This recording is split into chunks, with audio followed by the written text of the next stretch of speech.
அனைவருக்கும் வணக்கம். நம்ம இந்த வீடியோவில் நீதித்துறை பார்க்க போகிறோம். இந்த நீதித்துறை பார்த்தீங்க அப்படின்னா நமக்கு பாலிட்டி சிலபஸ் குரூப் 4ல் இருக்குது. எல்லாமே பார்த்துட்டோம். சிலபஸ் வைஸ் ஃபஸ்ட் டாப்பிக்லேருந்து 1 by 1 பார்த்துட்டோம். இப்போ நீதித்துறை பார்க்க போகிறோம். இந்த நீதித்துறை பார்த்தீங்க அப்படின்னா நம்ம படிக்க வேண்டியது 8th படிக்கணும். 8th நீதித்துறை பற்றி ஒரு லெசன் இருக்குது. டைட்டிலே என்னென்னா நீதித்துறை தான். அது ஒரு முக்கியமான ஒரு லெசன் சொல்லுவேன். ஏன்னா 10th இருக்கிற உச்சநீதிமன்றம் உயர்நீதிமன்றம் அந்த டேட்டாவை விட 8th ரொம்பவே யூஸ்ஃபுல்லாக இருக்கும். கொஸ்டின் ஏரியா 8th படிக்கணும். 2வது 10th இருக்கிற அதில் மாநில அரசு மத்திய அரசுன்னு சொல்லி உச்சநீதிமன்றம் உயர்நீதிமன்றமும் தனித்தனியாக கொடுத்துருப்பாங்க 10th. பட் 8th அப்படி இருக்காது. ஒரே லெசனாக நீதித்துறை அப்படின்னு இருக்கும். 8th லெசன் ரொம்ப ரொம்ப முக்கியமான ஒரு லெசன். 8th ஸ்டாண்டர்டில் இருக்கிற நீதித்துறை அப்படின்ற ஒரு லெசன். அதுக்கப்புறம் பார்த்திங்கன்னா 12th பாலிட்டி புக்லேயே நீதித்துறை அப்படின்ற ஒரு லெசன் இருக்குது. இந்தியாவில் நீதித்துறை அப்படின்ற ஒரு லெசன் இருக்குது. அதுவும் படித்து தான் ஆகணும். அதுலேயும் முக்கியமானது நிறையா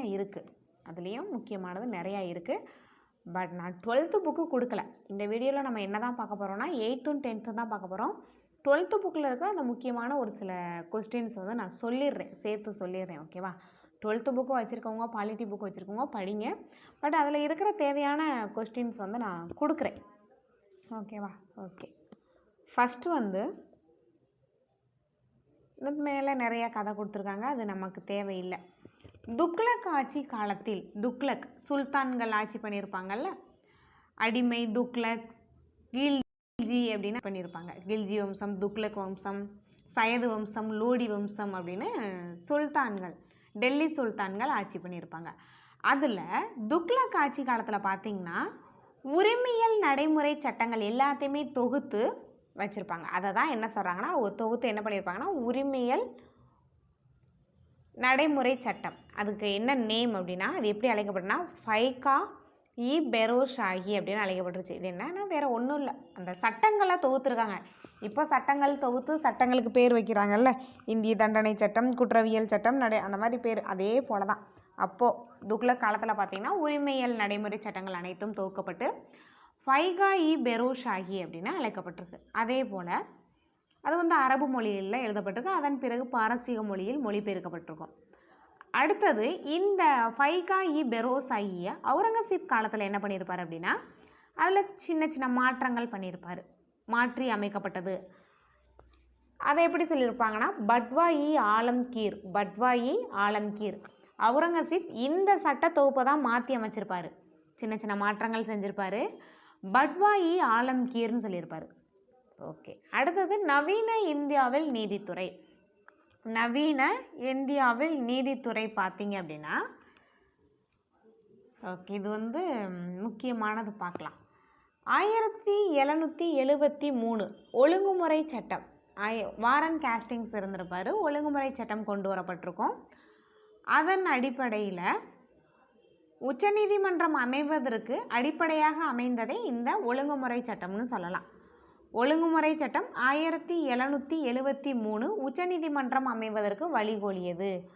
உச்சநீதிமன்றம் முதலாக கொல்கத்தாவில் உள்ள வில்லியம் கோட்டையில் நிறுவப்பட்டது. கொல்கத்தாவில் உள்ள வில்லியம் கோட்டையில், அதுதான் பிரிட்டிஷ் காலத்தில் வந்திருக்கும். ஒழுங்குமுறை சட்டத்தின் கீழே தான் கொண்டு வந்திருப்பாங்க. இது 1774 வில்லியம் கோட்டையில் உச்சநீதிமன்றம்ன்றது 74 இந்த ஒழுங்குமுறை சட்டத்தின் கீழே கொண்டு வந்திருப்பாங்க. அதோட தலைமை நீதிபதியாக அப்போது அந்த 74 கொண்டு வந்தாங்களா கொல்கத்தாவில், அதில் யார் இருந்திருப்பாங்கன்னா எலிஜா இம்பே அப்படின்றவர் இருந்திருப்பார். ஓகே. அதுக்கப்புறம் அதன் பிறகு பார்த்திங்கன்னா மதராஸ்னால் அப்போ பிரிக்கப்படாத ஆந்திரா, கர்நாடகா, கேரளா அது எல்லாமே பிரிக்கப்படாத நம்ம தமிழ்நாடு அது எல்லாத்தையுமே தான் மதராஸ்ன்னு சொல்லுவாங்க. அதில் 1801 1824 பம்பாயிலையும் உச்சநீதிமன்றங்கள் நிறுவப்பட்டிருக்கும். மதராஸில் 1801 ஒரு உச்சநீதிமன்றமும் 1824 பம்பாயில் ஒரு உச்சநீதிமன்றமும், நல்லா பாருங்கள், சுப்ரீம் கோர்ட்டு தான் உச்சநீதிமன்றம் நிறுவப்பட்டிருக்கும். ஓகேவா? ஃபஸ்ட்டு என்ன சொன்னேன்னா 1774 கொல்கத்தா வில்லியம் கோட்டையில் உச்சநீதிமன்றம். அந்த உச்சநீதிமன்றம் அமைவதற்கு ஒழுங்குமுறை சட்டம் தான் அடிப்படையாக அமைந்தது அப்படின்றத சொன்னேன். இப்போ வந்து மதராஸில் உச்சநீதிமன்றம் 1801, பம்பாயில் உச்சநீதிமன்றம் 1824. ஓகே, இதெல்லாமே பிரிட்டிஷ் காலத்தில் கொண்டு வந்த ஒன்று தான். அதன் பிறகு 1862 ஜூன் 20 பக்கத்தில் எழுதிக்கங்க. ஜூன் 20 பார்த்தீங்க அப்படின்னா 1862 ஜூன் 26 விக்டோரிய மகாராணி வழங்கிய காப்புரிமை கடிதத்தின் மூலம் 1862 ஜூன் 26 விக்டோரிய மகாராணி வழங்கிய காப்புரிமை கடிதத்தின் மூலம் 3 இடங்களில் உயர்நீதிமன்றம் கொண்டு வரப்பட்டது. 3 இடங்கள் என்னென்ன அப்படின்னா சென்னை, பம்பாய், கொல்கத்தா. சென்னை, பம்பாய், கொல்கத்தா. இந்த 3 இடங்களிலும் ஹைகோர்ட், உயர்நீதிமன்றம், கொல்கத்தா, இந்த 3 இடங்களிலும் 1862 ஜூன் 26 அன்று விக்டோரிய மகாராணி காப்புரிமை கடிதத்தின் அடிப்படையில், ஓகேவா, விக்டோரிய மகாராணியின் பேரறிக்கை படிச்சிருப்போம். கானிங் பிரபு வந்து ரீட் பண்ணியிருப்பார். 1856 அந்த டைமில் படிச்சிருப்போம்.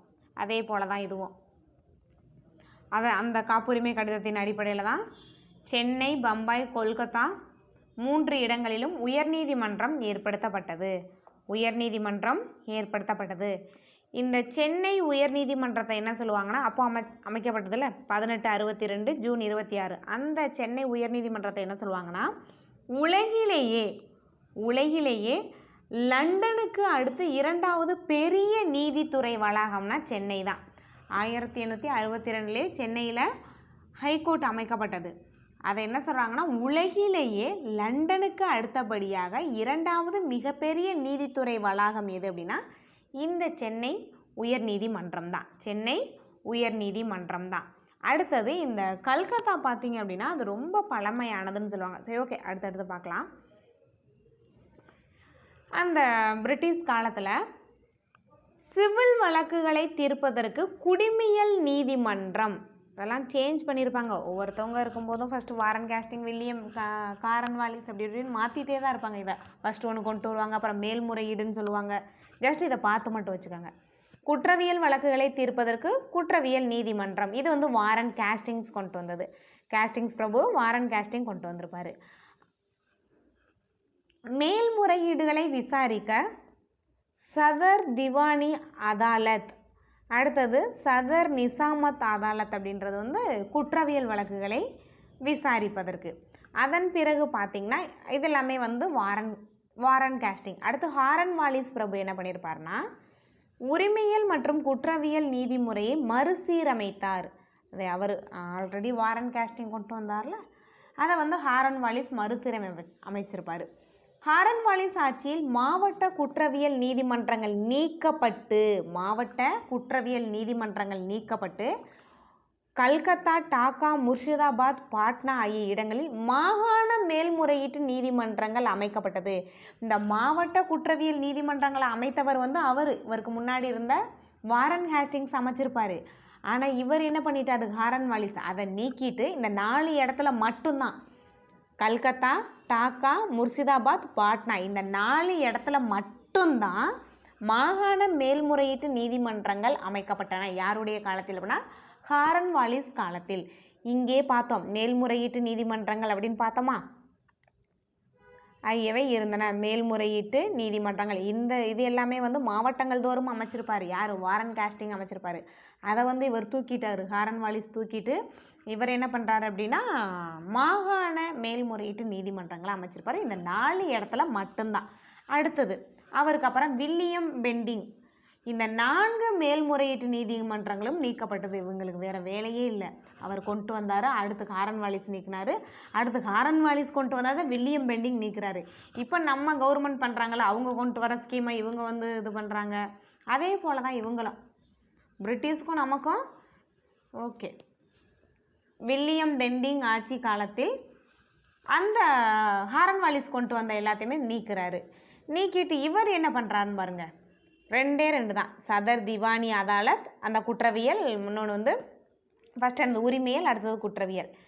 சதர் நிஷாமத் அதாலத் குற்றவியல், நிஷாமத்னா குற்றவியல் அப்படின்னு ரெண்டை வந்து என அலகாபாத்தில் நிறுவப்படுது. அவர் 4 மாகாணங்களில் ஹாரன் வாலிஸ் நிறுவியிருப்பார்.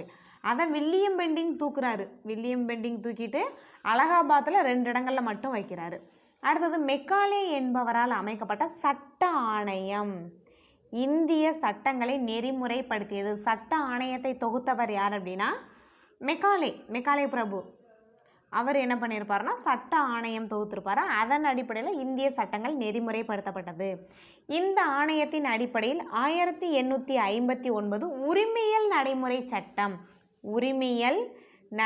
சட்டம், 1860 இந்திய தண்டனை சட்டம். இந்த இந்திய தண்டனை சட்டத்தை தான் 2023 சேஞ்ச் பண்ணிட்டாங்க.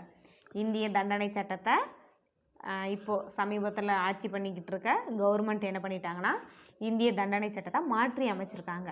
ஓகே, அது 1860. அடுத்தது குற்றவியல் நடைமுறை சட்டம். இதில் 1861 இருக்குது. ஆனால் குற்றவியல் நடைமுறை சட்டம் 1898 வரணும். ஓகே, இந்த புக்கில் 1861 இருக்குது. இதெல்லாமே அப்போது பிரிட்டிஷ் காலத்தில் மெக்காலே கொண்டு வந்த சட்ட ஆணையத்தின்படி இவங்க எல்லாம் சட்ட நெறிமுறைகளை தொகுத்திருப்பாங்க, ஒரு சட்டமாக போட்டிருப்பாங்க. 1935 இந்திய அரசு சட்டம் கூட்டாட்சி நீதிமன்றங்களை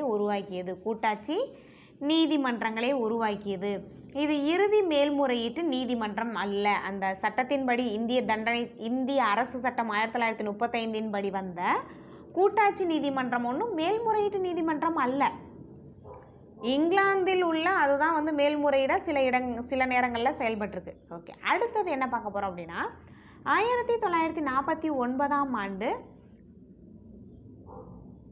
பிரிவு கவுன்சில் நீதி வரையறை ஒழிப்பு சட்டத்தின் மூலம் பிரிவு கவுன்சில் நீதி வரையறை நீக்கப்பட்டது. 1949. அதுக்கப்புறம் தற்போது இருக்கிற உச்சநீதிமன்றம், இப்போ இருக்குல்ல 50வது உச்சநீதிமன்ற நீதிபதியாக TY சந்திரசூட் வந்து இருக்காரு. TY சந்திரசூட். அந்த உச்சநீதிமன்றம் பார்த்தீங்க அப்படின்னா 1950 ஜனவரி 28 தொடங்கப்பட்டது. இந்த ஆண்டு 2024 75வது ஆண்டை வந்து கொண்டாடி இருக்காங்க உச்சநீதிமன்றம். இந்த ஆண்டு இப்போ தான் 2 நாளைக்கு முன்னாடி. ஓகேவா, ஜனவரி 28 அன்று உச்சநீதிமன்றம் தன்னுடைய 75வது ஆண்டை சிறப்பாக கொண்டாடி உள்ளது. அது செயல்பட தொடங்கியது 1950 ஜனவரி 28. தற்போது 50வது உச்சநீதிமன்ற தலைமை நீதிபதியாக TY சந்திரசூட் செயல்படுகிறார். அவ்வளோதான், அதோட வரலாறு அனைத்துமே வரிசையாக பார்த்தாச்சு. ஃபஸ்ட்டு யார் அப்படின்னா வாரன் ஹேஸ்டிங் என்ன பண்ணார்? அவர் மாவட்டங்கள் தோறும் மேல்முறையீட்டு நீதிமன்றத்தை வச்சுருந்தார். அந்த சைடு வந்து குற்றவியல், இந்த சைடு உரிமையல் அப்படின்னு. அடுத்து வந்த ஹாரன் வாலிஸ் மாகாணங்கள், ஒரு 4 மாகாணங்களில் மேல்முறையீட்டு. அதுக்கப்புறம் வந்த வில்லியம் பெண்டிங் ஒரே அலகாபாத்தில் மட்டும். இந்த மாதிரியெல்லாம் சேஞ்ச் பண்ணிகிட்டே இருக்காங்க. ஓகேவா, ஆனால் 1950 ஜனவரி 28 அரசியலமைப்பு அடிப்படையில் வந்த இந்திய உச்சநீதிமன்றம் தான் தற்போது வரைய சிறப்பாக செயல்படுகிறது. ஓகே, அடுத்து நம்ம என்ன பார்க்க போகிறோம் அப்படின்னா, இங்கே ஒரு பாக்ஸை மிஸ் பண்ணிட்டேன். இந்த பாக்ஸ் தான். கல்கத்தா உயர்நீதிமன்றம் நாட்டின் மிக பழமையான உயர்நீதிமன்றம். நல்லா பாருங்கள், பழமையான, ரொம்ப பழமையானதுனா கல்கத்தா. மிக பெரியது அந்த மாதிரிலாம் இல்லை, ரொம்ப பழமையானது. 1862 ஜூன் 26 நிறுவப்பட்டது. அதே சமயம் அலகாபாத் உயர்நீதிமன்றம் இந்தியாவில் மிகப்பெரிய நீதிமன்றம். ஆக்சுவலாக இந்த இடத்துல நீங்கள் நோட் பண்ண வேண்டியது, அலகாபாத் நீதிமன்றம் 1866 இந்தியாவில் தொடங்கப்பட்ட 4வது நீதிமன்றம் தான். ரொம்ப அதுக்கு முன்னையே 1862 3 நீதிமன்றங்கள் தொடங்கியிருப்பாங்க. 3 உயர் நீதிமன்றம். அது எது அப்படின்னா சென்னை, பம்பாய், கொல்கத்தா. அந்த சென்னை பார்த்திங்க அப்படின்னா உலக அளவில் லண்டனுக்கு அடுத்தபடியாக மிகப்பெரிய நீதித்துறை வளாகம்னு சொல்லுவோம். அந்த 3 ஃபஸ்ட்டு தொடங்கப்பட்டதில். அந்த கல்கத்தா பார்த்திங்கன்னா ஃபஸ்ட்டு தொடங்கப்பட்டதில் கல்கத்தாவும் வரும். கல்கத்தா வந்து ரொம்ப பழமையானதுன்னு பார்த்தோம். இதில் வந்து அலகாபாத் உயர்நீதிமன்றம் 1866, அலகாபாத் உயர்நீதிமன்றம் 1866 தொடங்கப்பட்டது. இது இந்தியாவில் மிகப்பெரியது. இது வந்து அது 3 தொடங்கப்பட்டதுக்கு அப்புறம் தான் தொடங்கினது. அதனால் இந்திய அடிப்படையில் பார்த்தோம் அப்படின்னா இது வந்து ரொம்ப மிகப்பெரியதுன்னு சொல்கிறாங்க. இந்த அலகாபாத் நீதிமன்றத்தோட தீர்ப்பு வந்து இப்போது சமீபத்தில் அதிகமாக நியூஸ் பேப்பரில் பார்க்குறோம். அயோத்தி ராமர் கோவில் வழக்காக இருக்கட்டும், இப்போ வந்து அடுத்த ஒரு மசூதி பிரச்சனை, அதுக்கும் அலகாபாத்து தான் தீர்ப்பு. அதனால் அலகாபாத் கொஞ்சம் முக்கியமான ஒன்று தான். அடுத்தது பார்க்கலாம். அடுத்தது உச்சநீதிமன்றம் பற்றி பார்க்கலாம்.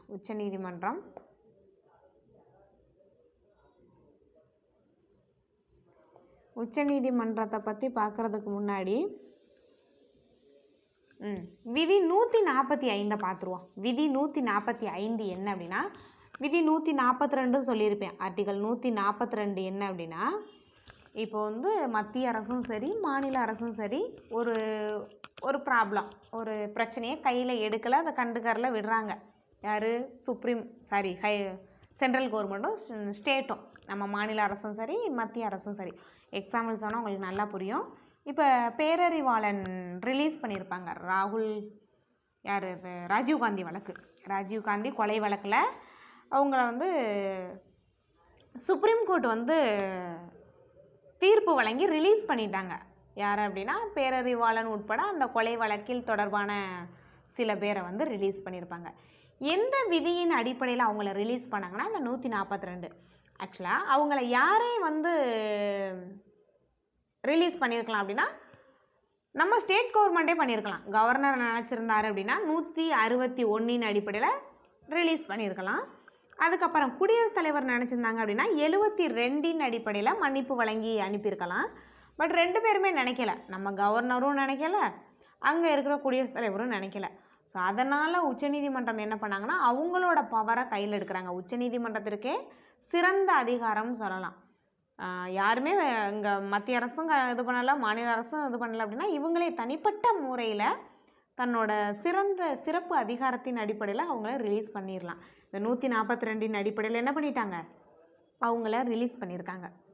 இந்த மாதிரி அவங்களுக்கு சிறப்பாக சில அதிகாரம் இருக்குது அப்படின்னா இந்த 142 சொல்லலாம். அடுத்தது 143 ஆர்டிக்கல் 143 கொஞ்சம் முக்கியம்தான், கொஞ்சம் இல்லை அதிகமாகவே முக்கியம். என்ன அப்படின்னா இப்போ வந்து ஒரு பொது முக்கியத்துவம் வாய்ந்த ஒரு பிரச்சனை இல்லை அப்படின்னா உண்மை தன்மையை கண்டறியணும். இப்போ வந்து குடியரசுத் தலைவருக்கு வந்து அவங்க 5 ஆண்டுகளுக்கு ஒரு முறை மாறிக்கிட்டே இருப்பாங்க. மறு நியமனத்துக்கு உட்பட்டவங்க தான், இருப்பினும் 5 ஆண்டுகளுக்கு ஒரு தடவை மாறிக்கிட்டு தான் இருக்காங்க குடியரசுத் தலைவர். ஒரு பொது முக்கியத்துவம் வாய்ந்த ஒரு வழக்கு, ஒரு பிரச்சனை அதே போல் உண்மை என்னன்னு தெரியலை அவங்களுக்கு. அப்போ என்ன பண்ணுவாங்கன்னா உச்சநீதிமன்றத்திட்ட ஆலோசனை கேட்பாங்க. அதுதான் 143. குடியரசுத் தலைவருக்கு ஆலோசனை வழங்கும் அதிகாரம் யார்கிட்ட இருக்குது அப்படின்னா குடியரசுத் தலைவருக்கு ஆலோசனை வழங்குறது உச்சநீதிமன்றம் ஆலோசனை வழங்கலாம். பொது முக்கியத்துவம் வாய்ந்த வழக்கு மற்றும் உண்மைத்தன்மை, சில வழக்குகளில் உண்மைத்தன்மை எது என அறியும் வகையில் ஆலோசனை கேட்கலாம். அதை வந்து உச்சநீதிமன்றம் வழங்குறாங்க, அவங்க வழங்குறாங்கன்னா கண்டிப்பாக அதை குடியரசுத் தலைவர் ஃபாலோ பண்ணணுன்ற அவசியம் இல்லை, கட்டுப்படுத்தாது. உச்சநீதிமன்றம் சொல்கிறது 143 கீழ் கட்டுப்படுத்தாது, சில இடங்களில் கட்டுப்படுத்தும். அப்படிப்பட்ட இடம் எது அப்படின்னா 1950 ஜனவரி 26 அரசியலமைப்பு சட்டம் நடைமுறைக்கு வந்தது. அந்த அரசியலமைப்பு சட்டம் நடைமுறைக்கு வருவதற்கு முன்பாக சில ஒப்பந்தங்கள் இந்திய அரசு மேற்கொண்டிருக்கோம். ஜம்மு காஷ்மீர் ஒப்பந்தமாக இருக்கட்டும், நிறைய ஒப்பந்தங்கள் மேற்கொண்டிருப்பாங்க. அப்படி சில ஒப்பந்தங்கள் அடிப்படையில் ஏற்படுற ஒரு சில பிரச்சனை இப்போ ஏற்படுது. மீண்டும் அந்த 1950க்கு முன்னாடி அரசியலமைப்பு சட்டம் நடைமுறைக்கு வருவதற்கு முன்னாடி சில ஒப்பந்தங்கள் மேற்கொண்டிருக்கோம் கவர்மெண்ட் வெளிநாடுகளோட. அது தொடர்பாக பிரச்சனை இப்போ கரண்ட்டில் வருது அப்படின்னா அப்போது குடியரசுத் தலைவர் என்ன பண்ணுவாங்கன்னா உச்சநீதிமன்றத்திட்ட கேட்பாங்க. உச்சநீதிமன்றம் சொல்வது குடியரசுத் தலைவரை கட்டுப்படுத்தும். ஏன்னா இது வந்து 1950க்கு முன்னே, ஓகேவா? அப்போது நடந்த பிரச்சனையிலேருந்து இப்போ நடக்கிற பிரச்சனை வரையும் என்ன பண்ணுவாங்கன்னா உச்சநீதிமன்றத்தை பதிவேடு ஆவண காப்பகம்னு சொல்லுவாங்க. ஏன்னா அது எல்லாத்தையுமே அவங்க ஃபைல் பண்ணி வச்சுட்ருப்பாங்க. அதன் அடிப்படையில் உச்சநீதிமன்றம் வந்து ஆலோசனை வழங்கும் குடியரசுத் தலைவருக்கு. அப்போது இது வந்து அவங்கள கட்டுப்படுத்தும். அந்த ஒரு சில இடங்களில் தான் கட்டுப்படுத்தும். 1950க்கு முன்ன அப்படின்னா கட்டுப்படுத்தும், மற்ற இடங்களில் கட்டுப்படுத்தாது. ஆலோசனை வந்து அதுதான் 143. ஓகே, இப்போ 145 பார்க்கலாம். 145 என்ன அப்படின்னா உச்சநீதிமன்றத்தின் நடைமுறை மற்றும் வழிமுறைகள். உச்சநீதிமன்றத்தின் நடைமுறை மற்றும் வழிமுறைகள், இப்படி தான் உச்சநீதிமன்றம் செயல்படணும், இதெல்லாம் உச்சநீதிமன்றத்திற்கான ரூல்ஸ் அப்படின்றத சொல்கிறதான் 145. 145 என்ன அப்படின்னா அவங்களுக்கான உச்சநீதிமன்றத்திற்கான நடைமுறை மற்றும் அவங்க இஷ்டத்துக்கு அவங்க செயல்பட முடியுமா? இல்லை, அதுவுமே அரசியலமைப்பில் சொல்லப்பட்டிருக்கு. 145ன்றது உச்சநீதிமன்றம் எப்படி செயல்படணும் அப்படின்றத பற்றி சொல்லுது. இது என்ன இதில் என்ன கொடுத்துருக்காங்கன்னா 145 படி 1966ஆம் ஆண்டு நடைமுறை மற்றும் வழிமுறைகள் உச்சநீதிமன்ற விதிகள் ஒழுங்குபடுத்த ஏற்படுத்தப்பட்டது அப்படின்ற மாதிரி சொல்லியிருக்காங்க. ஓகே, அந்த விதி என்னன்றதை பார்த்து வச்சுங்க. அடுத்தது பகுதி 5 பார்த்தீங்க அப்படின்னா உச்சநீதிமன்றம் மத்திய நீதித்துறை பற்றியும், பகுதி 6 பார்த்தீங்கன்னா நம்மளோட மாநில நீதித்துறை பற்றியும் கூறுகிறது. அவ்வளோதான். பகுதி 5 வந்து மத்திய நீதித்துறை, அதான் வந்து சுப்ரீம் கோர்ட். பகுதி 6 பார்த்திங்கன்னா நம்மளோட மாநில நீதித்துறை மற்றும் துணை நீதிமன்றங்கள், ஹைகோர்ட் மற்றும் துணை நீதிமன்றம். அடுத்தது உச்சநீதிமன்றமே போயிடலாம். உச்சநீதிமன்றத்தோட விதி பார்த்திங்கன்னா 124லேருந்து 147 வரையே சொல்லலாம். உச்சநீதிமன்றம் பற்றி 124லேருந்து 147 வரையே குறிப்பிடுகிறது பகுதி 5. ஓகே, இதில் உச்சநீதிமன்றம், இந்திய உச்சநீதிமன்றம் தான் உயர்ந்த, இந்திய அளவில் மிக உயர்ந்த நீதித்துறை அமைப்பு. இதன் முடிவுகள் அனைத்து நீதிமன்றங்களையும் கட்டுப்படுத்தும். உச்சநீதிமன்றத்தோட ஒரு ஜட்ஜ்மெண்ட் பார்த்திங்கன்னா இந்தியாவில் இருக்கிற எல்லா ஹைகோர்ட்டையுமே வந்து கட்டுப்படுத்தும். உயர்நீதிமன்ற நீதிபதிகளை இடமாற்றமும் செய்யலாம். இப்போது சென்னை உயர்நீதிமன்றமாக இருக்கட்டும், டெல்லி உயர்நீதிமன்றமாக இருக்கட்டும், வேறு என்னது, நிறைய உயர்நீதிமன்றங்கள் இருக்குல்ல. கேரளா லட்சத்தீவுக்கு கேரளாவில் இருக்கும். 1956 கேரளா லட்சத்தீவுக்கு சேர்த்து கேரளாவில் ஒரு உயர்நீதிமன்றம் இருக்கும். அது 1956 தொடங்கியிருப்பாங்க. அதுக்கப்புறம் அலகாபாத் உயர்நீதிமன்றமாக இருக்கட்டும், எல்லா உயர்நீதிமன்ற நீதிபதிகளை இடமாற்றம் செய்யும் அதிகாரம் உச்சநீதிமன்றத்திற்கு உண்டு. கொலிஜியம் பண்ணுவாங்க, அப்பாயின்மெண்ட் பண்ணுறதெல்லாம் கொலிஜியம் தான். ஓகே, எந்த ஒரு நீதிமன்றத்தின் வழக்குகளையும் தனது கட்டுப்பாட்டுக்குள் கொண்டு வர முடியும். சுப்ரீம் கோர்ட் நினச்சா இந்தியாவில் இருக்க எந்த நீதிமன்றத்தோட வழக்குகளையும் தன்னோட கட்டுப்பாட்டுக்கு எடுத்துக்கிடுவாங்க. வழக்குகளை ஒரு நீதிமன்றத்திலிருந்து ஒரு நீதிமன்றத்திற்கு மாற்றுவாங்க. இப்போ கூட சமீபத்தில் இந்த பானு வழக்கு, கொலை இல்லை, அது வந்து ஒரு பாலியல் வழக்குன்றதை விட வன்முறை வழக்குன்னு சொல்லலாம். இந்த குஜராத் அதில் வந்து ஒரு நீதிமன்றத்தில் இன்னொரு நீதிமன்றத்திற்கு மாற்றினாங்க. இப்போ சமீபத்தில் பில்கிரஸ் பானு அவங்க பேர், அதை மாற்றிருப்பாங்க. அந்த மாதிரி உச்சநீதிமன்றம் நினச்சா ஒரு வழக்கை ஒரு நீதிமன்றத்திலிருந்து இன்னொரு ஒரு உயர் நீதிமன்றத்திற்கு மாற்றலாம். ஓகே, இங்கே கொடுத்துருக்காங்க பாருங்கள். உயர்நீதிமன்ற நீதிபதிகளை இடமாற்றம் செய்வது உச்சநீதிமன்றம் அப்படின்றத விட அதை கொலிஜியம்னு சொல்லலாம். ஏன்னா கொலிஜியம் வந்து 1+4 தான். 1 அப்படின்றது உச்சநீதிமன்ற தலைமை நீதிபதி, 4 அப்படின்றது உச்சநீதிமன்றத்தோட மூத்த நீதிபதிகள் 4 பேரும், ஒரு தலைமை நீதிபதி உட்பட மொத்தம் 5 பேர் இருப்பாங்க. இதுதான் கொலிஜியம் அமைப்பு. அதனால தான் இவங்க கொலிஜியம் கொடுக்காம உச்சநீதிமன்றம்னே சொல்லிட்டாங்க. ஏன்னா அந்த 5 பேருமே யார் தான்? உச்சநீதிமன்ற மூத்த நீதிபதிகள் தான். ஓகே, அடுத்தது பார்க்கலாம். உயர் நீதிமன்றம் கீழ் நீதிமன்றங்களில் இருந்து வரும் மேல்முறையீடுகளை விசாரிக்கும். கீழ் நீதிமன்றம்னா அந்த மாவட்ட நீதிமன்றம், அதெல்லாமே அடிப்படை உரிமைகளை பெறுவதற்கான நீதி பேராணைகளை வழங்கும். அவங்களுமே சுப்ரீம் கோர்ட்டுமே நீதி பேராணைகளை வழங்குவாங்க. இவங்களும் ஈக்குவல், ஒன்று ஒத்து தான் இருக்கும், சேமாக தான் இருக்கும் நீதி பேராணை வழங்குவதில். அதான் அந்த ஆட்கொணர் நீதி பேராணை, தடையுறுத்தும் நீதி பேராணை, அதுதான். மாநிலத்தின் எல்லைக்குள் உள்ள வழக்குகளை விசாரிக்கும் அதிகாரம், அந்த மாநிலத்தில் எல்லைக்குள் இருக்கும் வழக்குகளை விசாரிக்கும் அதிகாரம் யாருக்கு இருக்குது அப்படின்னா உயர்நீதிமன்றத்திற்கு உண்டு. கீழ் நீதிமன்றங்களை கண்காணிக்கும் மற்றும் கட்டுப்படுத்தும் அதிகாரம் யாருக்கு உண்டுனா உயர்நீதிமன்றத்திற்கு உண்டு. அடுத்தது மாவட்ட நீதிமன்றம், மாவட்ட எல்லைக்குள் எழும் வழக்குகளை கையாளும். ஓகேவா, அது மட்டும் போதும் இந்த இடத்துல. மாவட்ட எல்லைக்குள் எழும் வழக்குகளை கையாளும் மாவட்ட நீதிமன்றம். அடுத்தது துணை நீதிமன்றம், மாவட்ட நீதிமன்றத்திற்கு கீழே தான் துணை நீதிமன்றம் செயல்படும்.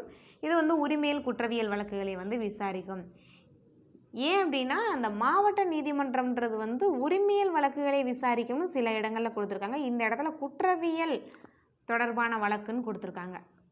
ஓகேவா, நிறைய இடங்களில் உரிமையல் வழக்குன்னு தான் கொடுத்துருக்காங்க. ஓகே, அடுத்து நம்ம என்ன பார்க்கலாம் அப்படின்னா மாண்டஸ்கியூ ஒரு என்ன சொல்லியிருக்காரு அப்படின்னா, ஒரு சுதந்திரமான நீதித்துறை என்ற கருத்தை முன்மொழிந்தார். ஒரு நீதித்துறைன்றது வந்து எப்போவுமே நிர்வாகத்தின் கீழே செயல்படக்கூடாது, நீதித்துறை சுதந்திரமாக செயல்படணும். இதை தான் ஆர்டிக்கல் வந்து 50 சொல்லும். இது சமீபத்தில் நியூஸ் பேப்பரில் அந்த ஒரு ஆர்டிக்கல் தான். ஆர்டிக்கல் 50 என்ன சொல்லும் அப்படின்னா, நிர்வாகத்தில் இருந்து நீதித்துறை பிரிக்கப்பட வேண்டும், சுதந்திரமாக செயல்படணும். நிர்வாகத்துக்கு கீழே செயல்படுச்சுன்னா ஒரு நீதிமன்றம் வந்து உண்மையான தீர்ப்பும் வழங்க முடியாது. ஏன்னா இப்போது குடியரசுத் தலைவராக இருக்கட்டும், பிரதமராக இருக்கட்டும், அவங்களுக்கு ஃபேவராக தான் சொல்லுவாங்க. அப்போ நிர்வாகத்துக்கு கீழே நீதித்துறை வந்து செயல்படக்கூடாது அப்படின்னே விதி 50 சொல்லுது. டிபிஎஸ்பியில் விதி 50 என்ன சொல்லுதுன்னா, நிர்வாகத்துக்கு கீழே நீதித்துறை செயல்படக்கூடாது, பிரிஞ்சு சுதந்திரமாக செயல்படணும்னு சொல்லுது. அதே தான் இவரும் சொல்லியிருக்காரு. ஒரு சுதந்திரமான நீதித்துறை என்ற கருத்தை முன்மொழிந்தார் முதல் அரசியல் தத்துவ ஞானியான மாண்டஸ்கியூ. ஓகே, சட்டமன்றம், நிர்வாகம், நீதித்துறை ஆகிய 3 பிரிவுகளாக அரசாங்கம் செயல்பட வேண்டும். கரெக்டு தான். அடுத்தது முக்கியமான ஒன்றுனா மாவட்ட நீதிமன்றம், அமர்வு நீதிமன்றம், பஞ்சாயத்து நீதிமன்றம் அப்படின்னு 1 by 1 வந்து பார்க்கலாம். ஃபஸ்ட்டு மாவட்ட நீதிமன்றம். மாவட்ட அளவில் சிவில் வழக்குகளை விசாரிக்கும் நீதிமன்றம். சிவில் வழக்குகளை, அதாவது உரிமையல் வழக்குகளை விசாரிக்கும் நீதிமன்றம். ஸோ இது வந்து கரெக்டு. மாவட்ட நீதிமன்றம் பார்த்தீங்க அப்படின்னா, மாவட்ட நீதிமன்றம் சிவில் வழக்குகளை விசாரிக்கும் நீதிமன்றம். சிவில் வழக்குகளை விசாரிக்கும் நீதிமன்றம். ஓகே, அடுத்தது அமர்வு நீதிமன்றம் குற்றவியல் வழக்குகளை விசாரிக்கும் நீதிமன்றம். அமர்வு நீதிமன்றம் குற்றவியல் வழக்குகளை விசாரிக்கும் நீதிமன்றம். அடுத்தது பஞ்சாயத்து நீதிமன்றம். பஞ்சாயத்து கிராம அளவில் ரெண்டையுமே, சிவில், கிரிமினல் ரெண்டையுமே விசாரிக்கும். அடுத்தது வருவாய்னா அந்த நில ஆவணங்கள் தொடர்பான வழக்குகளை விசாரிக்கும். நில ஆவணங்கள் தொடர்பாக விசாரிப்பது வருவாய் நீதிமன்றம். அடுத்து லோக் அதாலத், முக்கியமான ஒரு கொஸ்டின். லோக் அதாலத் அப்படின்றது மக்கள் நீதிமன்றம். விரைவாக நீதியை வழங்குவதான் இந்த கொஸ்டினை திரும்ப திரும்ப கேட்குறாங்க. விரைவாக நீதியை வழங்க விரைவாக நீதியை வழங்குறதுன்னு விரைவு நீதிமன்றத்தை போற்றக்கூடாது. விரைவாக நீதியை வழங்க லோக் அதாலத் மக்கள் நீதிமன்றம். லோக் அதாலத் மக்கள் நீதிமன்றம். ஓகே, மக்கள் முன்னிலையிலேயே இதை வந்து விசாரிப்பாங்க. மக்கள் பேசும் மொழியிலேயே, மக்கள் முன்னிலையிலேயே இதற்கான தீர்வு வழங்கப்படும். இதில் 3 பேர் தான் இருப்பாங்க. ஒருத்தர் வந்து ஓய்வு பெற்ற நீதிபதி இருப்பார், ஒரு சமூக பணியாளர் இருப்பார், ஒரே ஒரு வழக்கறிஞர். அவர் தான் 3 பேர் தான் விசாரிச்சு. மோஸ்ட்லி இதை வந்து சமரசம் காம்ப்ரமைஸ் பண்ணிடுவாங்க. பரஸ்பர ஒத்துழைப்பு தான் இதில் கொடுத்துருக்காங்க பாருங்கள். 3 பேர் தான். ஒருத்தர் வந்து ஓய்வு பெற்ற நீதிபதி ப்ளஸ் சமூக பணியாளர், ஒரு வழக்கறிஞர். அந்த 3 பேர் மட்டும் தான் அந்த பாதிக்கப்பட்டவங்க இருப்பாங்க. அவ்வளோதான். பரஸ்பர ஒப்புதல் மூலம் தீர்த்து வைக்கப்படும். முதல் லோக் அதாலத் 1982 குஜராத் மாநிலத்தில் உள்ள ஜூனாகத்தில் நடைபெற்றது. முக்கியமான ஒன்று. இது ஆல்ரெடி எக்ஸாமில் கேட்ட ஒரு கொஸ்டின். முதல் லோக் அதாலத் 1982 குஜராத் மாநிலத்தில் உள்ள ஜூனாகத்தில் நடைபெற்றது. ஓகே, அடுத்தது நம்ம என்ன பார்க்கலாம் அப்படின்னா விரைவு நீதிமன்றம். விரைவு நீதிமன்றம் விரைவாக செயல்படுறதுன்னு போற்றக்கூடாது. விரைவு நீதிமன்றத்துக்கெல்லாம் ஸ்ட்ரெயிட்டாக வந்து போகவே முடியாது. ரொம்ப நாளாக பெண்டிங் இருக்கும்ல, ரொம்ப நாளாக அது இருக்கிற வழக்குகளை அந்த சைடு அனுப்புவாங்க. நீதிமன்றம் தான் அனுப்போம். நம்ம வந்து விரைவு நீதிமன்றத்தை தேடியெல்லாம் போக முடியாது.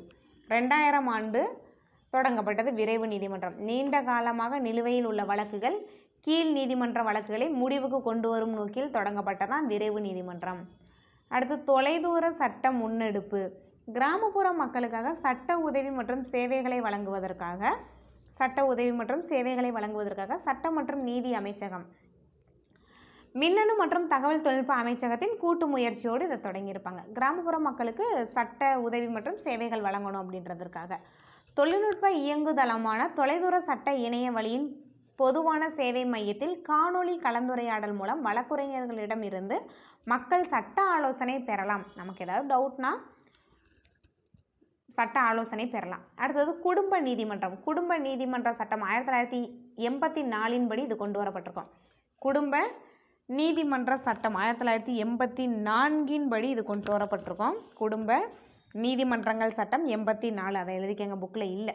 84 படி குடும்ப நீதிமன்றம் கொண்டு வரப்பட்டிருக்கோம். குடும்பத்தில் ஏதாவது பிரச்சனை, குழந்தைகள் பாதுகாப்பு, மனம் முறிவு, தொத்தடுப்பு, சிறார் பிரச்சனை, பல பிரச்சனைகள், அது தொடர்பாக தீர்ப்பு வழங்கப்படும். அடுத்தது நடமாடும் நீதிமன்றம், மொபைல் கோர்ட் அப்படின்னு சொல்கிறாங்க. நடமாடும் நீதிமன்றங்கள் கிராமப்புற மக்களுக்கு ஏற்படும் துன்பங்களை தீர்ப்பதற்காக கொண்டு வரப்பட்டது. கிராமப்புற மக்களிடையே நீதி அமைப்பு பற்றி அதிக விழிப்புணர்வை உருவாக்கி குறைந்த செலவில் நீதி வழங்குறது. கிராமப்புறங்களில் இருக்கிறவங்களுக்கு இந்த நீதி தொடர்பாக, நீதிமன்றம் தொடர்பாகவே அவேர்னஸ் இருக்காது அவங்களுக்கு. ஸோ அதெல்லாம் வந்து அவங்களுக்கு ஏற்படுத்தணும் அப்படின்றதுக்காக தான் நடமாடும் நீதிமன்றம். அடுத்து இ கோர்ட், இ நீதிமன்றம் 2005. விரைவு நீதிமன்றம் 2000. இந்த இ நீதிமன்றம் அப்படின்னா 2005. அனைத்து நீதிமன்றங்களும் கணினி மயமாக்கப்படும். நீதித்துறை சேவை மையம் இ நீதிமன்றத்தின் ஒரு பகுதி ஆகும். பொதுமக்கள் மற்றும் வழக்கறிஞர்கள் நேரடியாக வழக்கு நிலை மற்றும் அடுத்த விசாரணை தேதிகளை கட்டணமின்றி கேட்டறியலாம். ஓகே, அடுத்தது நம்ம பார்க்க வேண்டியது, ஓகே அவ்வளோதான் இந்த லெசன். தகராறுகளை தீர்வு ஓகே இது வேண்டாம். நீதிமன்றம் மறு ஆய்வு அதிகாரம். நாடாளுமன்றத்தில் இயற்றப்பட்ட சட்டம், பார்லிமெண்ட்டில் ஒரு சட்டம் கொண்டு வந்துட்டாங்க. ஆனால் அது வந்து அரசியலமைப்பு சட்டத்தவே மீறுற மாதிரி இருக்குது. இப்போ பார்லிமெண்ட்டில் ஒரு ஃபார் எக்ஸாம்பிள் இப்போ சமீபத்தில் என்ன கொண்டு வந்தாங்க அப்படின்னா, இந்திய தண்டனை சட்டத்தை மாற்றி கொண்டு வந்தாங்க, தபால் சட்ட மசோதாவை சட்டமாக்குனாங்க, நிறைய சட்டங்கள் கொண்டு வராங்க. அப்படி ஏதோ ஒரு சட்டம் கொண்டு வரும்போது அது அரசியலமைப்பு சட்டத்தவே மீறுது. அரசியலமைப்பு சட்டத்தவே மீறுகிறது எனில் உச்சநீதிமன்றத்தில் என்ன பண்ணலாம்? மறு ஆய்வு செய்யலாம். உயர்நீதிமன்றத்திலையும் நம்ம என்ன பண்ணலாம்? மறு ஆய்வு செய்யலாம். இரண்டிலையுமே பார்லிமெண்ட்டில் கொண்டு வர ஒரு ஆக்ட் வந்து அரசியலமைப்பில் உள்ள சில விதிகளை மீறுகிறது, சட்டம் மீறுது, விதியெல்லாம் ரூல்ஸ் எல்லாம் மீறுது அப்படின்னா என்ன பண்ணுவாங்கன்னா அதை மறு ஆய்வு செய்கிறதுக்கு உச்சநீதிமன்றத்திற்கும் அதிகாரம் உண்டு, உயர்நீதிமன்றத்திற்கும் அதிகாரம் உண்டு. ஒரு சமயத்தில் என்ன சொல்லுவாங்கன்னா 42வது சட்ட திருத்தம் 1976 ஹைகோர்ட்டுக்கு இதுக்கான பவர் இல்லைன்னு சொல்லுவாங்க. இந்த மறு ஆய்வு செய்கிறது ஹைகோர்ட்டுக்கு பவர் இல்லை, சுப்ரீம் கோர்ட்டுக்கு மட்டும்தான் அப்படின்னு சொல்லுவாங்க. ஆனால் அதுக்கப்புறம் மீண்டும் 43வது சட்ட திருத்தம் 1977 அதை திருத்தி இல்லை ஈக்குவல் தான். இவங்களே என்ன பண்ணுவாங்க, ஹைகோர்ட்டுமே ஒரு சட்டம் வந்து மத்திய அரசோ மாநில அரசோ கொண்டு வந்த ஒரு சட்டம் வந்து மீறுகிறது, மாநில அரசுன்னு வச்சுக்கோங்க, மாநில அரசு கொண்டு வந்த ஒரு சட்டம் வந்து அரசியலமைப்பு விதிகளை மீறுகிறது எனில் மறு ஆய்வு செய்யலாம், அதற்கான பவர் ஹைகோர்ட்டிலும் உண்டு அப்படின்னு சொன்னதான் 43வது சட்டம் 1977 சொல்லியிருப்பாங்க. ஓகே, அடுத்தது என்ன அப்படின்னா அடிப்படை உரிமைகளை செயல்படுத்துறது. நமக்கான அடிப்படை உரிமை மறுக்கப்படுகிறது எனில் நம்ம என்ன பண்ணலாம் அப்படின்னா உச்சநீதிமன்றமும் போகலாம், உயர்நீதிமன்றமும் போகலாம்.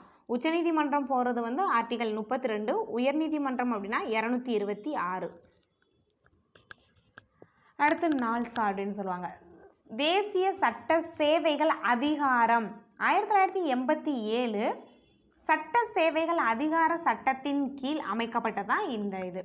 தேசிய சட்ட சேவைகள் அதிகாரம் வந்து சட்ட சேவைகள் அதிகார சட்டத்தின் கீழ் அமைக்கப்பட்டது. சமுதாயத்தில் நலிந்த பிரிவினருக்கு இலவச சட்ட உதவிகளை வழங்குவதோடு பிரச்சனைகளுக்கு இணக்கமான தீர்வு காண லோக் அதாலத் ஏற்பாடு செய்கிறது. ஓகேவா, லோக் அதாலத்தை ஏற்படுத்துகிறது. இலவச சட்ட உதவி பார்த்திங்கன்னா ஆர்டிகல் 39(7) சொல்லியிருப்பாங்க. டிபிஎஸ்பியில் 39(7) இலவச சட்ட உதவி, ஏழை எளிய மக்களுக்கு இலவச சட்ட உதவி வழங்க வேண்டும் அப்படின்னு சொல்லியிருப்பாங்க. அதன் அடிப்படையில் தான் ஸோ இது. அடுத்தது என்ன பார்க்க போகிறோம் அப்படின்னா இந்திய உச்சநீதிமன்றம், தலைமையிடம் டெல்லி. வேறு இதில் முக்கியமானது இந்திய அரசியலமைப்பின் பாதுகாவலராகவும் இறுதி மேல்முறையீட்டு நீதிமன்றமாகவும் சுப்ரீம் கோர்ட் செயல்படுகிறது. சுப்ரீம் கோர்ட்டில் பார்த்திங்கன்னா முதன்மை அதிகார வரம்புன்னு இருக்கும், அதான் தனக்கே உரிய அதிகாரம்னு சொல்லுவாங்க. இதில் பார்த்திங்க அப்படின்னா முதல் முறையாக தொடுக்கப்படும் வழக்குகளை விசாரிக்கும். உச்சநீதிமன்றத்திலே ஸ்ட்ரெயிட்டாக போயிட்டாங்க அப்படின்னா அதை வந்து விசாரிக்கும். ரெண்டாவது மத்திய அரசுக்கும் மாநில அரசுக்கும் ஒரு பிரச்சனைனா அதை யார் தான் விசாரிப்பா? சுப்ரீம் கோர்ட்டு தான் விசாரிப்பாங்க. மத்திய அரசுக்கும் மாநில அரசுக்கும் பிரச்சனைனா.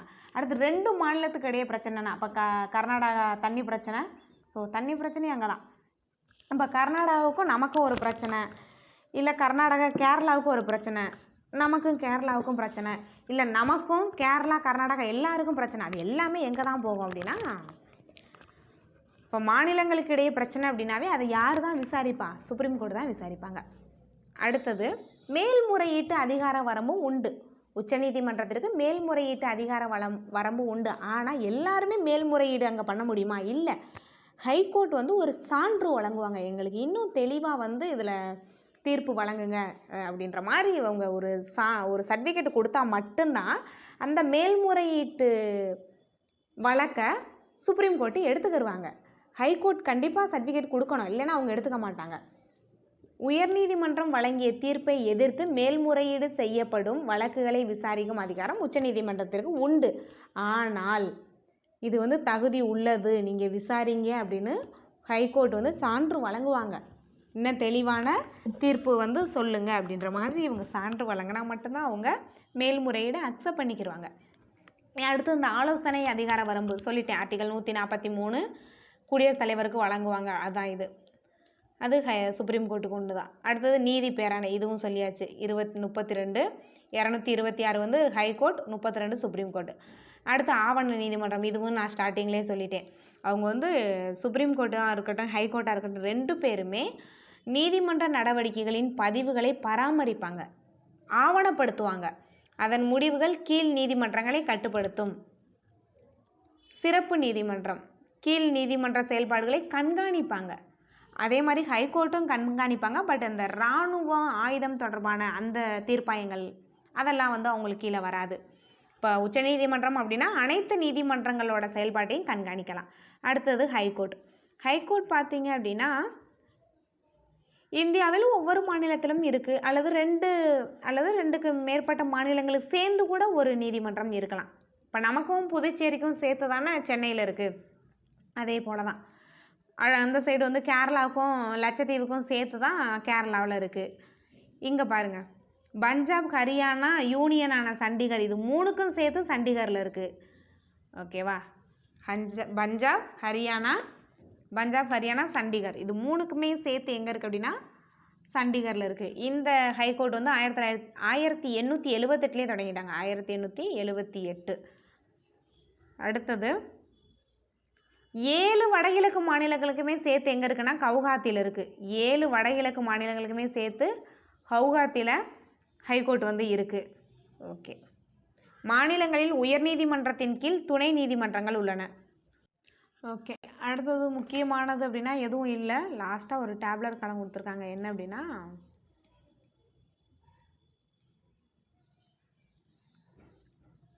உரிமையியல் சட்டங்கள், குற்றவியல் சட்டங்கள். உரிமையியல் அப்படின்னா அந்த பணம், சொத்து, நிலம் அது தொடர்பான பிரச்சனை, வாடகை, திருமணம் பிரச்சனையெல்லாம் உரிமையியல் பிரச்சனையில் போயிடும். குற்றவியல் கிரிமினல் பிரச்சனைன்னு பார்த்திங்கன்னா திருட்டு, கொள்ளை அதெல்லாம். அடுத்தது உரிமையியல் நீதிமன்றத்தில் பாதிக்கப்பட்டவர்களால் புகார் அளிக்கணும். இப்போ நம்மளோட நிலத்தை இன்னொருத்தவங்க எடுத்துட்டாங்கன்னா நம்ம போய் கம்ப்ளைண்ட் பண்ணால் மட்டும்தான் அதை அக்செப்ட் பண்ணியிருப்பாங்க.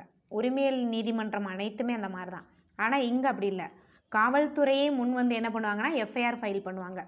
முன் தகவல் அறிக்கைன்னு சொல்லுவாங்க. எஃப்ஐஆர் பதிவு செய்வதன் மூலம் இந்த வழக்கு வந்து தொடரும். அதுக்கப்புறம் நீதிமன்றம் மனுதாரரின் கோரிக்கைப்படி பணம் செலுத்தும்படியான தண்டனை, இது வந்து பணம் செலுத்தி அந்த மாதிரி முடிச்சிருவாங்க. ஆனால் இது வந்து தண்டனை வழங்குவாங்க குற்றவியலுக்கு. ஏன்னா கொலை செஞ்சுட்டு பணத்தை கொடுத்துட்டு போக முடியாது. இப்போ நம்மளோட நிலத்தை இன்னொருத்தவங்க எடுத்துக்கிட்டாங்கன்னா அந்த இடத்துல பணத்தை கொடுத்து சரி பண்ணிடலாம்.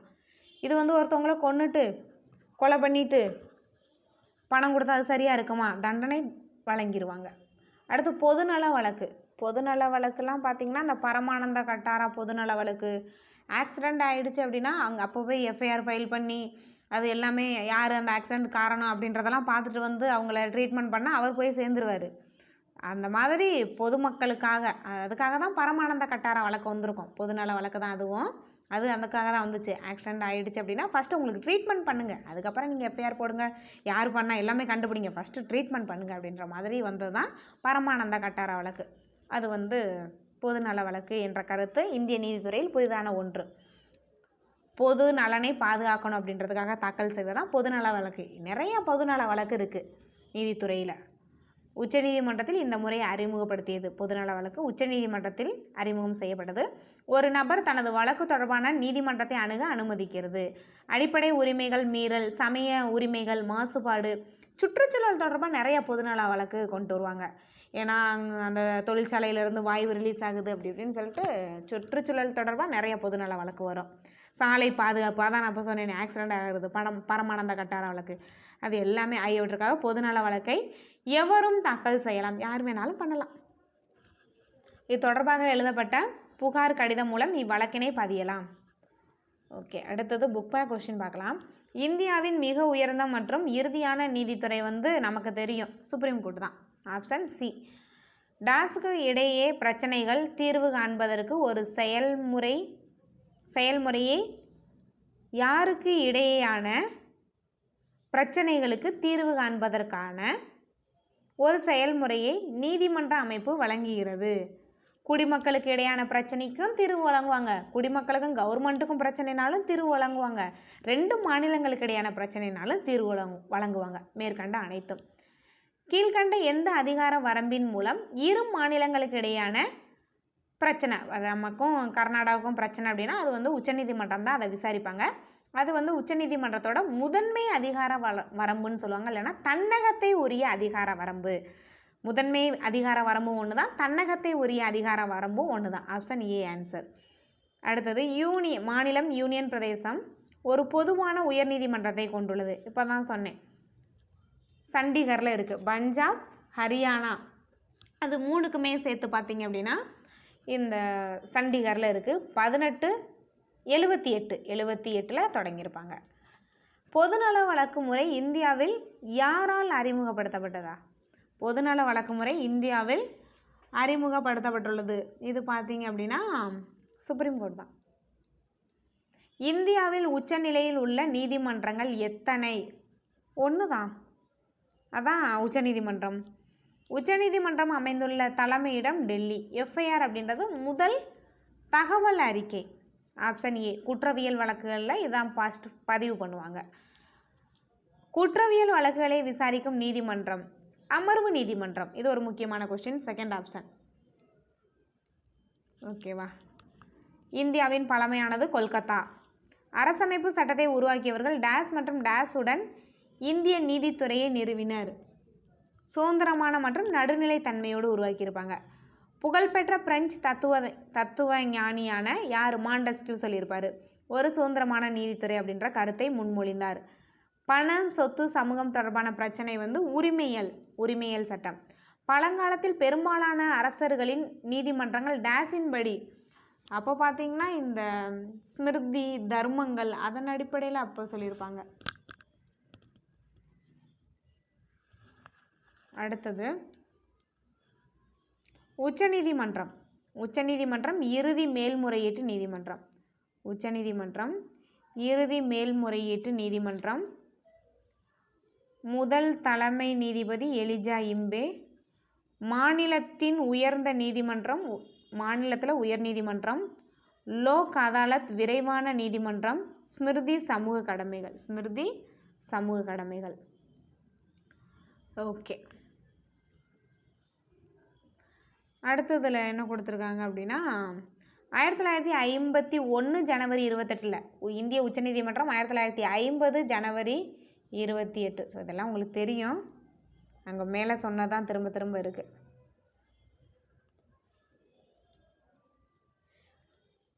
இப்போ 1950 உச்சநீதிமன்றம் 1950 ஜனவரி 28 நடைமுறைக்கு வந்தது. அப்போ பார்த்தீங்கன்னா ஒரு தலைமை நீதிபதி 8 பேர் இருந்திருப்பாங்க.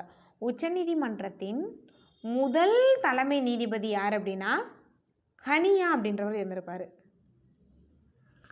அவரோட பேர் என்ன அப்படின்னா, அது 12th பாலிட்டி புக்கில் நமக்கு இருக்குது. உச்சநீதிமன்றம் 1950 ஜனவரி 28 நடைமுறைக்கு வந்தது அரசியலமைப்பின்படி. அவரோட நேம் ஹனியா அல்லது ஹானியா ஹானியா. இவர் தான் ஃபஸ்ட்டு தலைமை நீதிபதி பாலிட்டி புக்கில் இருக்குது. அப்போ 1+8 ஒரு தலைமை நீதிபதியும் 8 நீதிபதிகளும் இருந்திருப்பாங்க. நீதிமன்ற நீதிபதிகள் மற்றும் தலைமை நீதிபதியை நியமனம் செய்பவர் யாருன்னா குடியரசுத் தலைவர் தான் நியமனம் செய்வாங்க. அதே போல தான் இங்கே உச்சநீதிமன்றம் சொல்லிட்டோம். உச்சநீதிமன்றத்திற்கு தலைமை நீதிபதி மற்றும் நீதிபதிகளை நியமனம் செய்பவர் குடியரசுத் தலைவர். அடுத்தது இங்கே ஹைகோர்ட் உயர்நீதிமன்றத்தோட நீதிபதி மற்றும் தலைமை நீதிபதியை நியமனம் செய்வதும் குடியரசுத் தலைவர் தான். 216 படி நியமனம் செய்கிறார். ஆர்டிகல் 216 படி நியமனம் செய்கிறார். ஓகேவா? இது இந்த என்ன சொல்லுவாங்க அப்படின்னா, இந்த மாவட்ட நீதிபதிகளை நியமனம் செய்வது குடியரசுத் தலைவர் தான். ஆனால் ஆளுநர் மற்றும் உயர்நீதிமன்றத்தில் கலந்தோசித்த பிறகு தான் நியமனம் செய்வாங்க. ஸோ இந்த நியமனத்தில் கொஞ்சம் அந்த ஆலோசனை பண்ணுறதுல சின்ன சின்ன குழப்பங்கள் இருக்கும். இப்போ வந்து உச்சநீதிமன்ற நீதிபதியை நியமனம் செய்கிறாங்க அப்படின்னா குடியரசுத் தலைவர் நியமனம் பண்ணிடுவாங்க. மற்ற நீதிபதிகளையும் குடியரசுத் தலைவர் என்ன பண்ணுவாங்கன்னா, அந்த தலைமை நீதிபதிகிட்ட ஆலோசனை, அதான் கொலிஜியம் டீம், அவங்க பரிந்துரை வழங்கிடுவாங்க. குடியரசுத் தலைவர் வந்து அப்பாயின்மெண்ட் பண்ணிடுவாங்க. இது வந்து சுப்ரீம் கோர்ட் கதை. வேறு யார்ட்டையும் கேட்கணுன்ற அவசியம் இல்லை. தலைமை நீதிபதிகிட்ட தான் கேட்பாங்க. கொலிஜியம் சொல்லிடுவாங்க, அது முடிஞ்சிடும். ஆனால் ஹைகோர்ட்டில் வந்து நியமனம் பண்ணும்போது உயர்நீதிமன்றத்தில் நீதிபதிகளை குடியரசுத் தலைவர் நியமனம் பண்ணும்போது உச்சநீதிமன்ற தலைமை நீதிபதிட்டையும் கேட்பாங்க. இது வந்து நான் உயர்நீதிமன்ற நீதிபதி நியமனம் சொல்கிறேன். உயர்நீதிமன்ற நீதிபதி நியமனம் அப்படின்னா நியமனம் பண்ணுறது என்னவோ குடியரசுத் தலைவர் தான். ஆனால் அதான் அந்த கொலிஜியம் டீம் இருக்காங்க பாருங்கள், உச்சநீதிமன்ற நீதிபதி, அவங்ககிட்டையும் மாநில ஆளுநர், இப்போ கவர்னர் இருக்காரா, அவங்ககிட்டையும் ஆலோசித்து பிறகு தான் நியமனம் செய்வார் குடியரசுத் தலைவர். பிறகு தான் நியமனம் செய்ய முடியும் குடியரசுத் தலைவரால். அதே போல் இந்த சைடு மாவட்ட நீதிமன்றம் எடுத்துக்கிட்டிங்க அப்படின்னா, மாவட்ட நீதிமன்றத்தில் நியமனம் செய்யும் முறை அப்படின்னா அதே போல் மாவட்ட நீதிபதிகளை நியமனம் செய்வதற்கு ஆளுநர்கிட்ட கேட்பாங்க. மாவட்ட நீதிபதியை நியமனம் செய்வதற்கு ஆளுநரிடமும் உயர்நீதிமன்ற நீதிபதியிடம் கலந்தோசிப்பாங்க. இப்போ மாவட்ட நீதிபதியை நியமனம் செய்கிறது அப்படின்னா மாவட்ட நீதிபதிகளை நியமனம் செய்வதற்கு ஆளுநர் உயர்நீதிமன்ற நீதிபதிகளை கலந்தோசித்து பிறகு தான் நியமனம் செய்வாங்க. அதே போல் மாவட்ட நீதிபதிகளை தவிர்த்து பிற நீதிபதிகளை நியமனம் செய்வதற்கும் அதே போல் ஆளுநர் என்ன பண்ணுவார்னா மாநில பொதுப்பணியாளர் தேர்வாணையம் மற்றும் உயர்நீதிமன்றத்திடம் கலந்தோசிப்பார். அதான் அந்த கொலிஜியம் டீம் அவங்கள்ட்ட கேட்டு தான் பண்ணுவாங்க. அவங்களுக்கான வயது வரம்பு 65. சுப்ரீம் கோர்ட்டோட நீதிபதிகள், உச்சநீதிமன்றத்தின் நீதிபதிகள் ஓய்வு பெறும் வயது 65. உயர்நீதிமன்றம் அப்படின்னா 62. சுப்ரீம் கோர்ட் அப்படின்னா 65, ஹைகோர்ட் அப்படின்னா 62. குறைந்தபட்ச வயதுன்னு எதுவும் இல்லை, அதிகபட்ச வயது தான் இருக்குது. பதவி விலகுதல் கடிதத்தை யார்கிட்ட கொடுக்கலாம்? அப்போ உச்சநீதிமன்ற நீதிபதிகள், தலைமை நீதிபதி யாராவது பதவி விலகணும்னு ஆசைப்பட்டாங்க அப்படின்னா குடியரசுத் தலைவர்கிட்ட வழங்கலாம்.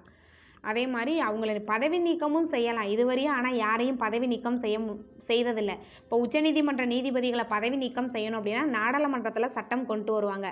கண்டன தீர்மானம் நிறைவேற்றி நாடாளுமன்றத்தில் சட்டம் லோக்சபா ராஜ்யசபாவில் பாஸ் பண்ணி அதன் பிறகு தான் என்ன பண்ணுவாங்கன்னா அவங்கள நீக்கம் செய்யலாம். அந்த மாதிரி ஒரே ஒரு டைம் வந்து கொண்டு வந்திருப்பாங்க. அவர் ராமசாமின்னு நினைக்கிறேன் அவரோட பேர். பட் ஆனால் அது வந்து ஒரு அவையில் பாஸ் ஆகிருக்காது, அதுவும் நிறைவேற்றம் செய்யப்பட்டிருக்காது. பட் கொண்டு வந்தாங்க ஒன் டைம். வந்து இதுவரையே யாரையும் பண்ணதில்லை. ஒன் டைம் வந்து கொண்டு வந்திருப்பாங்க. பட் அது என்ன ஆயிரும் அப்படின்னா அதை பாஸ் பண்ண முடியாது. ஒரு அவையில் வந்து தோற்று போயிடும். அந்த பாஸ் பண்ணாமல் தோற்றுரும்.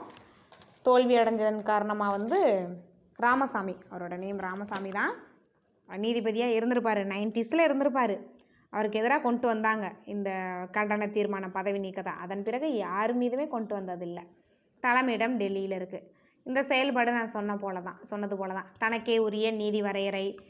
இப்போ நமக்கும் சென்ட்ரல் கவர்மெண்ட்டுக்கும் பிரச்சனை அப்படின்னா அதை வந்து உச்சநீதிமன்றம் தான் தீர்த்து வைப்பாங்க. இப்போ நமக்கும் 2 ஸ்டேட்டுக்கும் பக்கத்தில் இருக்க, மோஸ்ட்லி நமக்கு பக்கத்தில் இருக்க மாநிலங்களோட தான் பிரச்சனை வரும். அவங்களோட பிரச்சனை அப்படின்னா அதை வந்து தீர்த்து வைப்பது இவங்க தான். அடிப்படை உரிமை நமக்கு மறுக்கப்படுகிறதுனாலும் நம்ம எங்கே போகலாம்? உச்சநீதிமன்றத்தில் போய் கேட்கலாம். அடுத்தது மேல்முறையீடு. சட்ட விளக்கம் தேவை என ஹைகோர்ட்டு சான்று வழங்கினா மட்டும்தான் மேல்முறையீடை யார் அக்செப்ட் பண்ணிக்கிடுவா? சுப்ரீம் கோர்ட் வந்து அக்செப்ட் பண்ணிக்கிறாங்க. எல்லாரும் மேல்முறையீடெல்லாம் பண்ணிட முடியாது. ஹைகோர்ட் அந்த சர்டிஃபிகேட் கொடுத்தா மட்டும் தான் பண்ண முடியும். அடுத்த ஆலோசனை, அந்த 143 ஆர்டிகல். அடுத்தது ஹைகோர்ட். ஹைகோர்ட்டோட ஆர்டிகல் பார்த்திங்கன்னா 233லேருந்து 237, 216 நியமனம் சொல்லியிருப்பேன். ஆளுநரோட கலந்தோசித்து அந்த கொலிஜியம் டீம் பரிந்துரை பண்ணுவாங்க. அதன் பிறகு தான் குடியரசுத் தலைவர் நியமனம் பண்ணுவாங்க. அதான் 216. உயர்நீதிமன்ற நீதிபதிகளை நியமனம் செய்வது குடியரசுத் தலைவர் தான், ஆளுநர் இல்லை. குடியரசுத் தலைவர் தான் நியமனம் பண்ணுவாங்க. பட் ஆளுநர்கிட்ட கலந்தோசிப்பாங்க. அந்த கொலிஜியம் டீம் பரிந்துரை பண்ணி அப்பாயின்மெண்ட் பண்ணிடுவாங்க குடியரசுத் தலைவர். அடுத்து நீதி புனராய்வு சொல்லியிருப்பேன். நீதி புனராய்வுன்னு சொல்லிட்டேன். நீதி புனராய்வுனா ஒரு சட்டம் மாநில அரசோ மத்திய அரசோ கொண்டு வராங்கன்னா அடிப்படை அரசியலமைப்பில் சொல்லப்பட்டுள்ள விதிகளை ஏதோ மீறுகிறது அப்படின்னா நீதி புனராய்வு பண்ணலாம். சுப்ரீம் கோர்ட்லேயும் பண்ணலாம், ஹைகோர்ட்லேயும் பண்ணலாம். உச்சநீதிமன்றத்தின் முதல் தலைமை நீதிபதி கனியா. பட்டியலினத்தைச் சேர்ந்த முதல் உச்சநீதிமன்ற நீதிபதி இவர் தலைமை நீதிபதி. உச்சநீதிமன்றத்தின் முதல் தலைமை நீதிபதி தான் கனியா. உச்சநீதிமன்றத்தோட முதல் பட்டியல் இனத்தைச் சேர்ந்த நீதிபதி தான், தலைமை நீதிபதி இல்லை. ஆனால் அதன் பிறகு அவர் தலைமை நீதிபதியாகவும் இருந்திருப்பார். பட்டியல் இனத்தைச் சேர்ந்தவர் முதல் முறையாக யார் நீதிபதியாக பதவி வகித்திருப்பான் அப்படின்னா உச்சநீதிமன்றத்தில் கேஜி பாலகிருஷ்ணன் அப்படின்றவர் 12th பாலிட்டி புக்கில் கொடுத்துருக்காங்க. அவரே பார்த்திங்கன்னா 2007 பட்டியலின வகுப்பை சேர்ந்த முதல் உச்சநீதிமன்ற தலைமை நீதிபதி. பட்டியலின வகுப்பை சேர்ந்த முதல் உச்சநீதிமன்ற நீதிபதியும் இவர் தான். 2007 தலைமை நீதிபதியாக பதவி வகித்தார். அவரோட நேமை நல்லா பார்த்து வச்சுங்க. உச்சநீதிமன்றத்தின் முதல் பெண் நீதிபதி பாத்திமா பிபி. இதுவரையே நீதிபதி மட்டும்தான் உச்சநீதிமன்றத்தில் இருந்திருக்காங்க. உச்சநீதிமன்றத்தில் ரிசர்வேஷன் எதுவும் இல்லை. அதனால் பார்த்திங்கன்னா இப்போ வரைய உச்சநீதிமன்றத்தில் முதல் பெண் தலைமை நீதிபதினு யாருமே இல்லை. உச்சநீதிமன்றத்தில் இப்போ வர 75 ஆண்டுகள் உச்சநீதிமன்றம் செயல்பட்டு 75 ஆண்டுகள் கொண்டாடிட்டாங்க, ஆண்டு விழா கொண்டாடிட்டாங்க. பட் பார்த்திங்க அப்படின்னா தலைமை பெண் நீதிபதி இப்போ வரையே இல்லை. ஸோ ஆனால் என்ன சொல்லியிருக்காங்கன்னா 2027 நாகரத்னா உச்சநீதிமன்ற தலைமை நீதிபதியாக அந்த அம்மையார் பார்த்துருப்பீங்க, அவங்க இருக்கிறதுக்கு வாய்ப்பு இருக்குது. 2027 இன்னும் 2 வருஷம் 3 வருஷம் வெயிட் பண்ணி தான் பார்க்கணும். அவங்க இருக்கிறதுக்கான வாய்ப்பு இருக்குது அப்படின்ற மாதிரி சொல்லியிருக்காங்க. அடுத்து உச்சநீதிமன்றத்தோட சில வழக்குகள் பார்க்கலாம். வழக்குகளை எக்ஸ்பிளைன் பண்ணேன் அப்படின்னா இன்னும் அதிகமான நேரம் ஆகிடும். ஸோ அதனால் நம்ம வழக்கோட இயர் மட்டும், இது முக்கியமான தீர்ப்பு, உச்சநீதிமன்றம் வழங்கிய முக்கியமான தீர்ப்புன்னு சொல்லலாம். கோபாலன் வழக்கு 1950 கோபாலன் வழக்கு. அதுக்கப்புறம் சங்கரி பிரசாத் வழக்கு 51, செண்பகம் துரைராஜ் வழக்கு 51. அடுத்து பெருவாரி யூனியன் வழக்கு, முகவுரையோட ஒரு பகுதி இல்லைன்னு சொல்லியிருக்கோம்ல, அதுதான். எல்லாமே இந்த வழக்கின் கீழே உச்சநீதிமன்றம் வழங்கின தீர்ப்பு தான். பேர் தான் புதுசாக இருக்கும். ஆனால் இது எல்லாத்துக்குமே யார் தான் தீர்ப்பு வழங்கியிருக்காங்க? உச்சநீதிமன்றம் தான் வழங்கியிருக்காங்க. அடுத்தது பெருவாரி யூனியன் வழக்கு 60, கோலக்நாத் வழக்கு பஞ்சாப், கோலக்நாத் வழக்கு 67, கேசவானந்த பாரதி வழக்கு 73, மேனகா காந்தி வழக்கு இது இந்த மனித வாழ்வதற்கான சுதந்திரம் பற்றி சொல்லியிருக்கோம். அந்த மேனகா காந்தி வழக்கு 78, மினர்வா மில் வழக்கு 80. அடுத்தது முக்கியமான ஒன்று, இப்போ சமீபத்தில் இது அதிகமாக வைரலாக போய்கிட்டு இருக்கு, கட்சி தாவல் தடை சட்டம். பீகாரில் பார்த்திங்கன்னா அந்த சிஎம்ஏ பார்த்திங்கன்னா ஒரு மாதம் அந்த சைடு இருக்கார், அதுக்கப்புறம் ஒரு மாதம் இந்த சைடு இருக்கார். அதே போல் மகாராஷ்டிரா மாநிலத்துலேயும் இதே போல் தான் சிவசேனா அரசு அந்த சைடு இந்த சைடு மாறிக்கிட்டு இருக்காங்க. அப்படி அது தொடர்பானதான், கட்சி தாவல் தொடர்பான ஒரு வழக்கு தான் ஹிகோடா சோலோகன் 1992. இந்த பேரை ஒன் டைம் படித்தாவே உங்களுக்கு ஞாபகம் இருந்துடும். ஏன்னா அப்படி ஒரு கஷ்டமான ஒரு பேர், ரொம்ப கஷ்டமான பேர், ஈஸியாகவும் ஞாபகம் இருக்கும். ஹிகோடா சோலோகன் அப்படின்ற ஒரு வழக்கு 1992. இது ஒரு முக்கியமான வழக்கு. இந்த கட்சி தாவல் தொடர்பான ஒரு வழக்கு தான். அது இப்போது சமீபத்தில் வைரல் ஆகிறதுனால இது முக்கியமானது அப்படின்னு நான் சொல்கிறேன். ஓகேவா? கட்சி தாவல் அடிப்படையில் மக்களவை உறுப்பினராக பதவி நீக்கம் செய்யும்போது சபாநாயகர் தன்னோட விருப்பப்படி பண்ணிட்டார் அப்படின்னா சபாநாயகர் மீதே என்ன பண்ணலாம் அப்படின்னா மறுசீராய்வு செய்யலாம். அதை இது பண்ணுங்க அப்படின்ற மாதிரி பண்ணலாம். அவர் தன்னோட அடிப்படையில் கட்சி தாவல் சட்டத்தை சொல்லி கட்சி தாவல் அடிப்படையில் மக்களவை உறுப்பினர் தான் ஸ்பீக்கர், மக்களவை தலைவர் அவர் என்ன பண்ணிடுவார் அப்படின்னா மக்களவை உறுப்பினரை பதவி நீக்கம் செஞ்சுட்டார் அப்படின்னா அவர் பண்ண அந்த முடிவை மறு ஆய்வு செய்யலாம். ஆனால் அதுக்கு முன்னாடி இந்த 1992க்கு முன்னாடி அதை மறு ஆய்வு தான். இப்போ ஸ்பீக்கர் இப்போ ஓம் பிர்லா இருக்காருன்னா மக்களவையில் இருக்க ஒரு உறுப்பினரை வந்து நீக்கிட்டாருன்னா அவ்வளோதான், கட்சி தகவல் அடிப்படையில் அவர் நீக்கினதான். ஆனால் 1992க்கு அப்புறம் அப்படி அவர் தனிப்பட்ட முறையில் நீக்கிட்டார் அப்படின்னா மறு ஆய்வு செய்யலாம், மறு சீராய்வு செய்யலாம் அப்படின்னு சொல்லியிருப்பாங்க. அதான் 1992 வழக்கு.